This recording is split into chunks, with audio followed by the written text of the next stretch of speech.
Type Manage BitLocker in the search box. Press Enter. Click on Change Password option.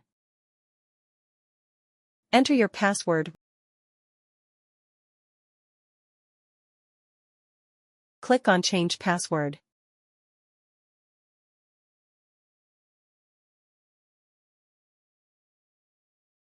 How to change password in a locked drive. Firstly, click on the locked drive. Click on More option. Unlock the drive with recovery key. Enter the BitLocker recovery key. Click Unlock. Right-click on the drive.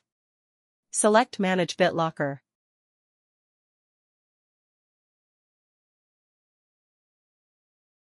Click on Change Password option. Click Reset Password with recovery key. Enter the password twice. Click on Finish button.